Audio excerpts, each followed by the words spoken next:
He may be the most influential person you never heard of. He grew up in grinding poverty and lived his adult life almost as an ascetic, with a deep fear that his possessions might end up owning him. As a fighter pilot in the Korean War, he scored no kills, and as his career progressed, he moved through the ranks slowly. He alienated many around him by advocating weapon systems that were small and nimble rather than big and strong. And when he died, he was more embraced by the Marines than by the Air Force. His status was so low with the flyboys that only 2 Air Force officers attended his funeral. But he left behind a legacy of monumental proportions.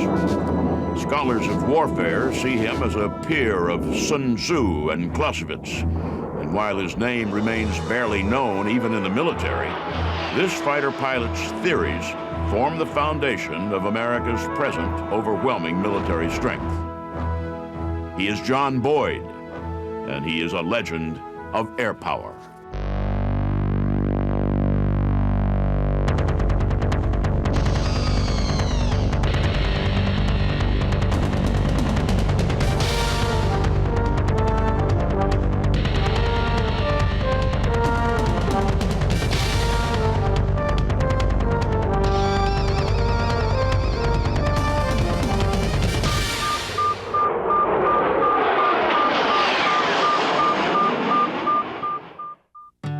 John Boyd was born in Erie, Pennsylvania in 1927. At first, his family was secure in a time of economic insecurity, affluent in a working-class town.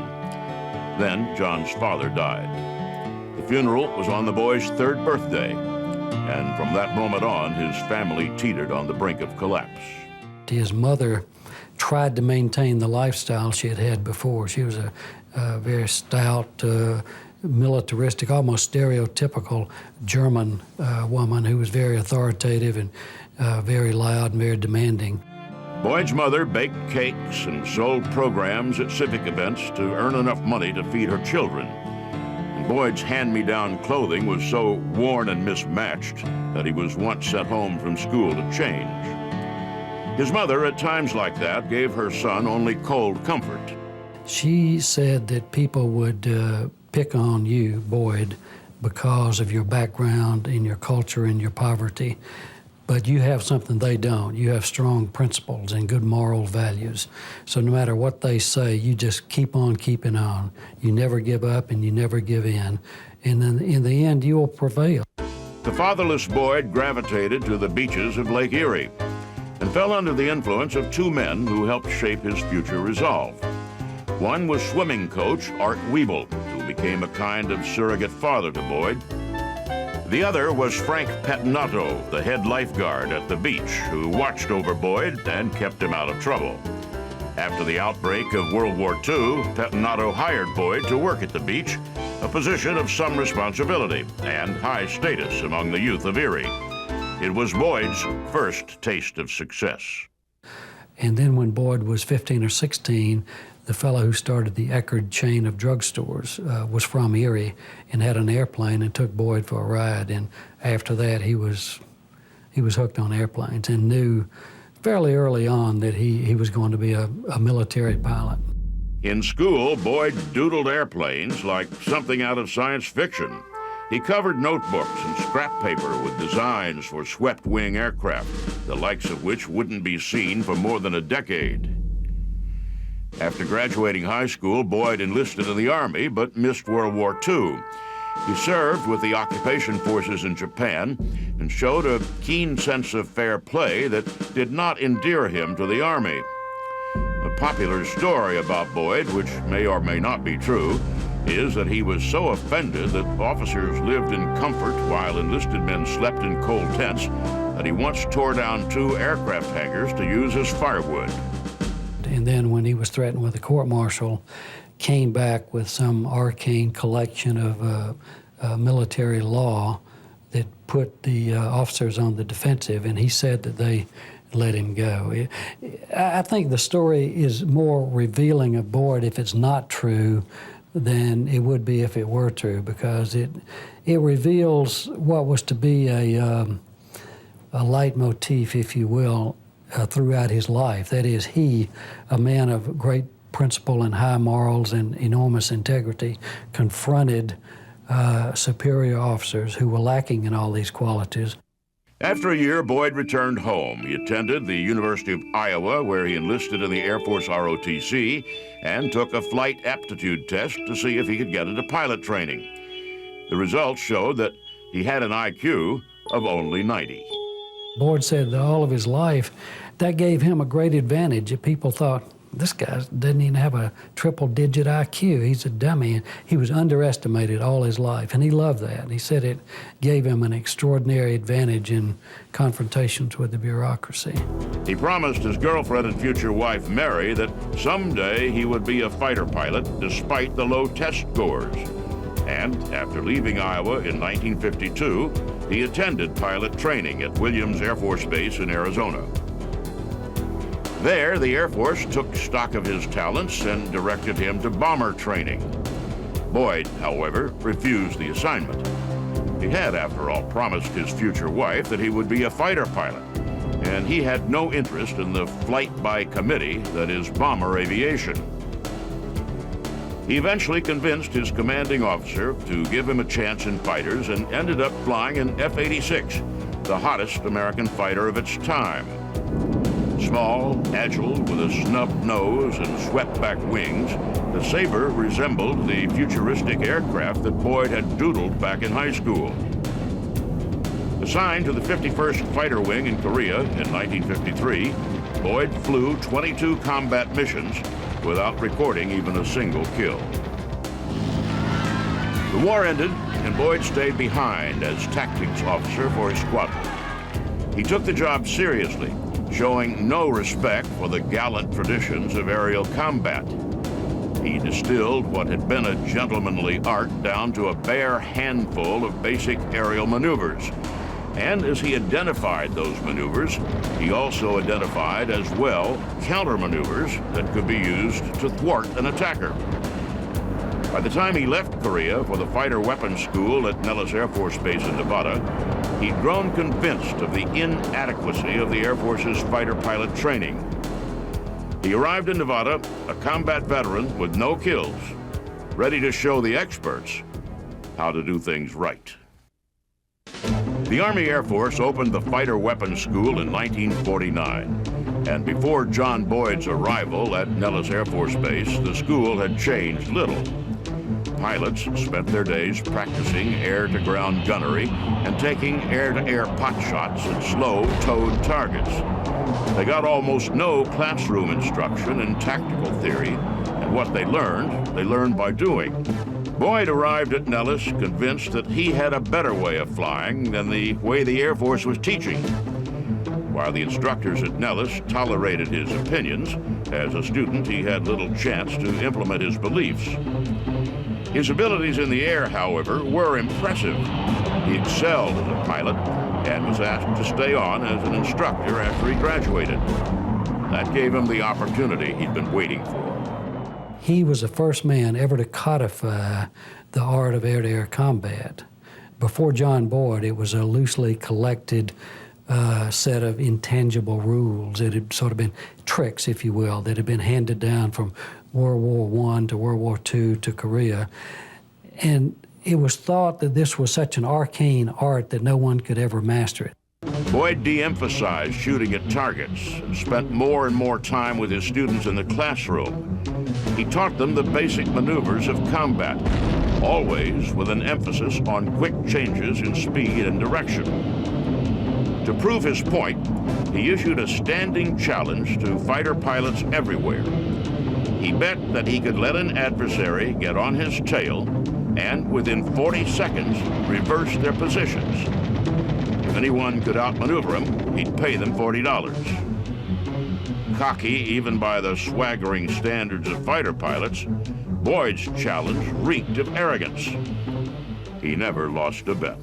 He was an excellent pilot, and that's where you got into the dichotomy of a very swaggering, bold fighter pilot mentality and approach which was complemented by this analytical and observational ability. What he was proving in those dogfights was not just that he was a hot pilot, however. In a way, he was also proving that the assumptions under which the Air Force had been operating were wrong. With every dogfight, he demonstrated that the decisive factors in air combat were not speed, firepower, and range, but the ability to change speeds and direction quickly and dramatically. And that didn't set very well with an Air Force committed to the development of a generation of big, fast interceptors that could, at high speeds, barely turn at all. In 1960, Boyd finished the Aerial Attack Study, an encyclopedia of fighter tactics, beginning with the first biplanes and ending with the most current interceptors. He documented moves and counter-moves, the evolution of both technology and tactics. It was a monumental work, and the Air Force immediately classified it. It took considerable editing and the removal of a variety of charts and graphs before the government allowed it to be published. Boyd left Nellis in 1961, bound for Georgia Tech University. There, he studied industrial engineering and began to formulate his energy-maneuverability theory, a means of quantifying the combat performance of different aircraft. After graduation, he was sent to Eglin Air Force Base in Florida, where he worked with another engineer, Tom Christie, on the development of the EM theory. Energy maneuverability could tell a fighter pilot everything he needed to know in air-to-air combat. A pilot wants to know, if I'm at 30,000 feet, 500 knots, bending it into 6 Gs, what energy will I have when I come out of that turn? How much energy will my adversary have? If he stays on my back, will I have the energy to reverse the turn and get back into him and make him the defender?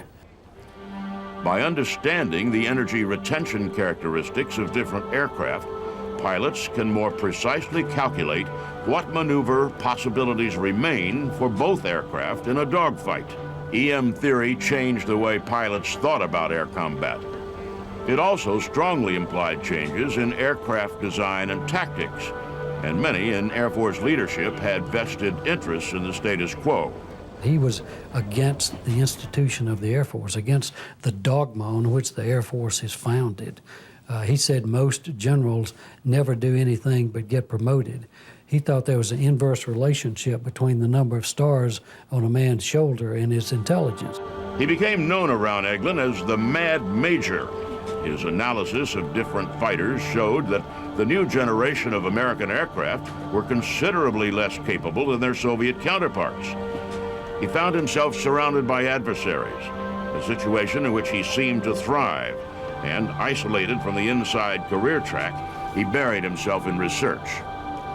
He adopted a lifestyle so Spartan that it approximated the poverty of his youth. My father, lived that way on purpose because he wanted to be able to be free to do what he chose, and they couldn't take anything if you didn't have anything. In 1965, Boyd won the Air Force Systems Command Scientific Achievement Award for his work on energy maneuverability theory. A year later, he volunteered for service in Vietnam, but the Air Force instead sent him to the Pentagon to take over development of a troubled fighter then known as the FX. The FX assignment was not exactly a reward.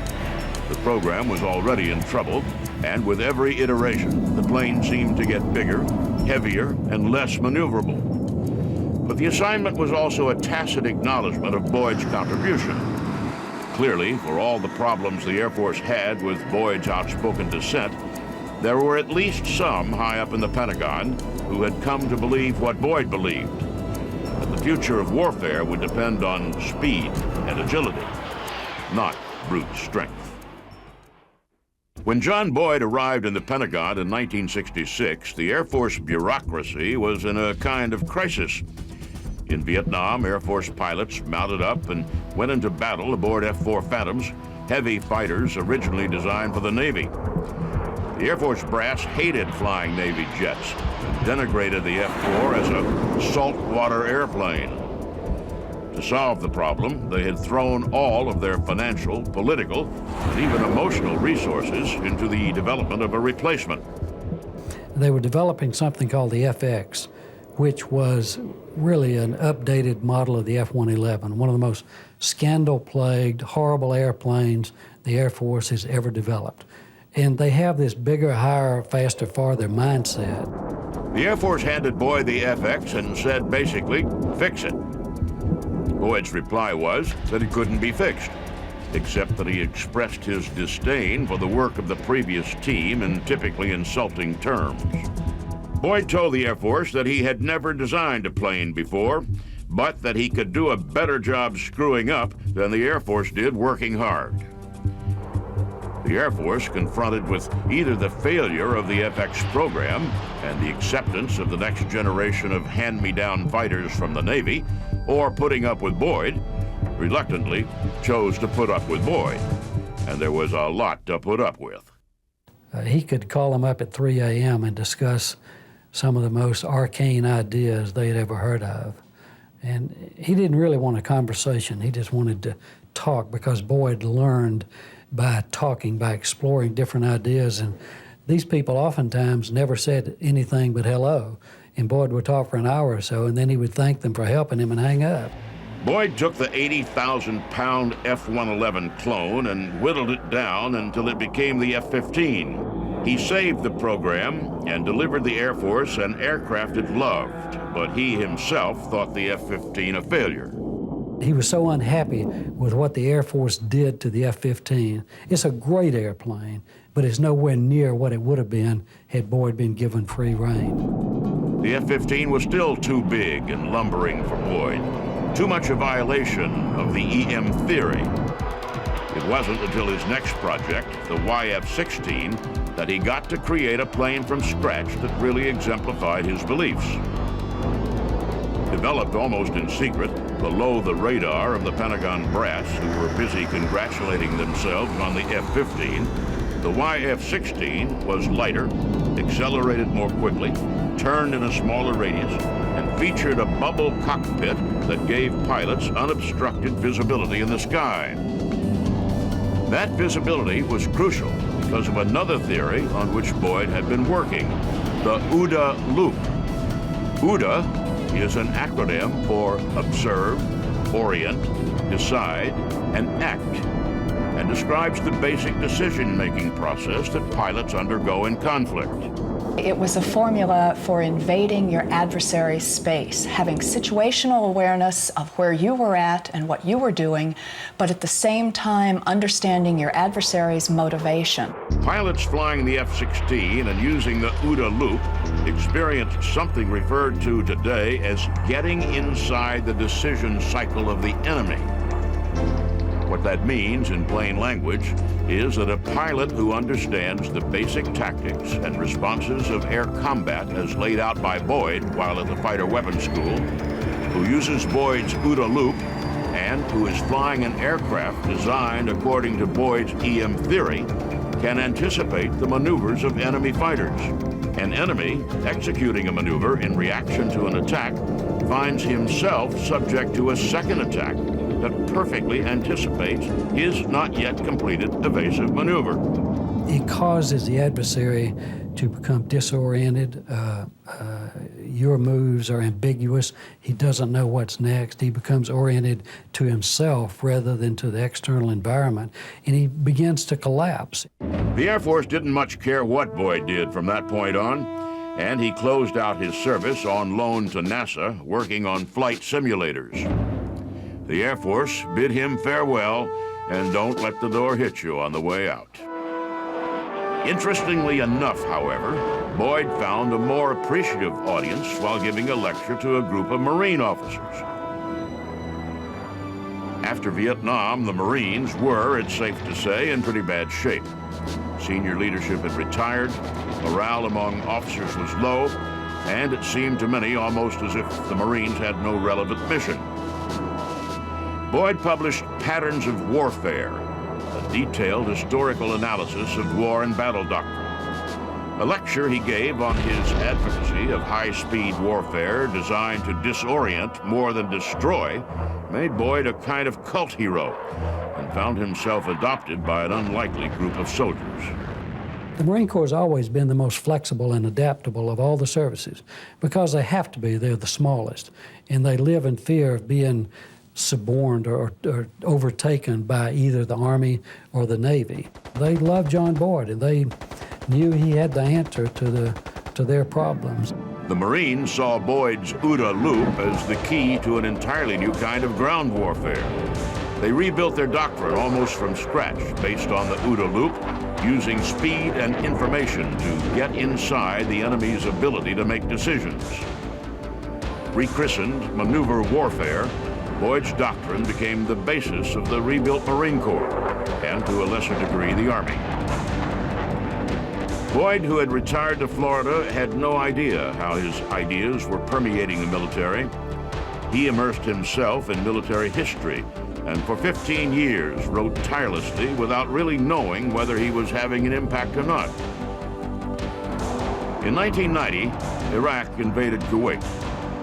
The initial battle plans for the liberation of the tiny Mideastern country landed on the desk of then Secretary of Defense Dick Cheney.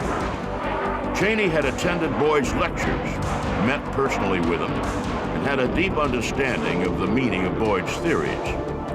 He looked the plan over and rejected it because it failed to incorporate elements of maneuver warfare. And then the Secretary did something interesting. He called John Boyd and asked him to come to Washington. And it was in great secrecy. Nobody knew Boyd was there.